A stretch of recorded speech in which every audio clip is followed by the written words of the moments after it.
Conservatism. Conservatism, as the name suggests, tries to conserve traditional values. In Western culture, conservatives usually promote the nuclear family, organized religion, the military, and property rights. Liberalism. Liberalism is usually cited as the dominant ideology in modern history. It usually likes that every single individual has his own rights, that the government has to be approved by its own people, and that everyone should be treated the same way before the law. It also likes free markets, elections between multiple political parties, a separation of powers into different branches of the government, a separation of religion from the government, a set of fundamental values written in the Constitution, privacy rights, freedom of speech, freedom of the press, freedom of assembly, and freedom of religion. Moderatism. Moderatism likes to stay within what is called the Overton window, which is the range of policies politically acceptable to the mainstream population. In most cases, moderates are apolitical, which means that they don't care, but they have a little bit of knowledge about politics. Capitalism. Capitalism is an economic system based on the private ownership of the means of production and their operation for profit. The central characteristics of capitalism are private property, free exchange, competition, division of labor, and social cooperation. Socialism. There are many types of socialism, making this an umbrella term. In the classical sense, socialism describes worker-owned means of production, heavily supporting worker coups, democratic self-management, and workplace democracy. Socialism in the modern age advocates workers' democratic self-management, high taxation on the wealthy, and nationalization of key parts of industry. One of its key values is social ownership. Syndicalism. Syndicalism is the son of socialism, and it believes that unionization of the workforce, the establishment of local, decentralized revolutionary worker organizations called syndicates, and advancement of workers' demands through the use of strikes and direct action are the best methods by which a socialist society should be achieved. Once a post-capitalist society is achieved, a congress or commune of syndicates would be created to represent the many unions or areas of the economy for a central government. Corporatism. Corporatism advocates the organization of society in different areas of employment, like agriculture, military, engineering, etc., which people get assigned to based on their interests and skills. It believes in a cross-class system of regulation in which the workers, employers, and state negotiate with one another in order to most efficiently run the economy and satisfy, in theory, all parties involved. It does not refer to a political system dominated by large business interests. That would be a corporatocracy. Libertarianism. Libertarianism upholds liberty as a core value, and it seeks to maximize autonomy and political freedom. It likes a very limited government. It believes in the same principles of liberalism, such as equality before the law and the basic rights to life, liberty, and property. Separatism. Separatism, also commonly known as secessionism, seeks to establish a nation, country, sovereign state, or government that is separate from an already existing nation. Communism. Communism is centered around common ownership of the means of production, distribution, and exchange that allocates products to everyone in society based on need. A communist society doesn't have private property, social classes, money, or the state. Feminism. Feminism aims to define and establish the political, economic, personal, and social equality of the sexes. It holds the position that societies prioritize the male point of view and that women are treated unjustly in these societies. Efforts to change this include fighting against gender stereotypes and improving educational and professional opportunities for women. Anarchism. Anarchism is an ideology that advocates for a society without rulers or constituted authority, with a focus on the notion of freedom. It advocates for the replacement of the state with stateless societies and voluntary free associations. Environmentalism.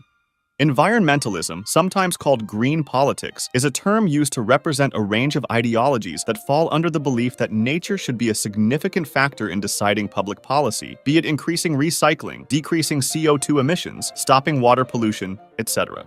Populism. It focuses on appealing to a large number of people and their sensibilities, believing that what the masses want must be what the masses get. It can take on many forms, as its only requirement is that it represents a movement by the people for the people. This causes it to have no real political affiliation. It's often associated with democracies due to its reliance on popular support. It often divides the people from the elite, and it's frequently anti-establishment and anti-politics. Republicanism. Republicanism is an ideology centered around a system of government that is non-hereditary and, in opposition to monarchism, gives political power to its citizens in a state organized as a republic. Progressivism. Progressivism says that heritage that stems from the past is not to be held sacred and should instead be viewed as less important than societal progress. It's basically the opposite of conservatism. Imperialism. Imperialism has traditionally believed a country should expand its power or influence through military action. It was once very popular, and it was basically considerable as moderatism, but it has decreased in popularity over the years. Imperialism is noted for its war advocacy and belief that the powerful nations should rule over the weaker ones. It usually defends himself against accusations of oppression by insisting that colonized people benefit because the richer nations help them and give them things they couldn't get normally. Egalitarianism. Egalitarianism is a school of thought that builds on the concept of social equality, prioritizing it for all people. As such, all citizens of a state should be accorded equal rights and treatment under the law. Transhumanism.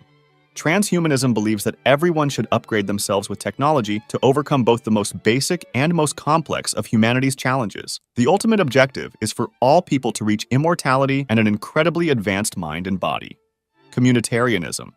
Communitarianism is an ideology that emphasizes the well-being of and the importance of the community as the primary social unit. It will typically stress the idea that the left-right binary of politics is holding politics back, as well as argue that policies from both sides of the spectrum are complementary and necessary to benefit the community. It believes that absolute individualism is harmful when it contradicts the common good. Authoritarianism. Authoritarianism is a form of government characterized by a strong power, which is usually central, that demands obedience to authority and limited political and civil freedoms. For example, most classic monarchies are a form of authoritarianism. The ruler of an authoritarian country imprisons and persecutes its opponents. Fascism. Fascism says that people are weak divided, but strong united under the banner, whether that banner be of a state, nation, army, or anything of the like. It is authoritarian, which means that it's characterized by a controlling government that rejects the idea that people can vote between multiple parties. It involves a strong central power, which usually refers to a dictator, so it rejects separation of power. Fascism is also ultranationalist, which is the belief that a nation shouldn't care about other nations' rights as long as it benefits itself. Ultranationalism usually coexists with militarism, which is the idea that a nation should have a powerful enough military to expand national interests and values. Fascism suppresses opposition using forceful methods. It believes in a natural social hierarchy, and it promotes the refusal of individual interests for the perceived good of the nation or race. Nazism. Nazism is a form of fascism with a focus on its racist ideology, which says that the Aryan race is superior. It believes that the Aryan race should rule the rest of the world to make it better, thus being ultranationalist. To be classified as an Aryan by the Nazis, you have to be white, straight, mentally and physically able, non-cowardice, and non-Jewish. If you are considered non-Aryan, you are called Untermensch, which means subhuman. It also likes eugenics, a set of beliefs and practices that aim to improve the genetic quality of a human population. For that reason, people with inherited disorders are considered useless eaters and were killed or sent to camps on sight, as they were regarded as life unworthy of life.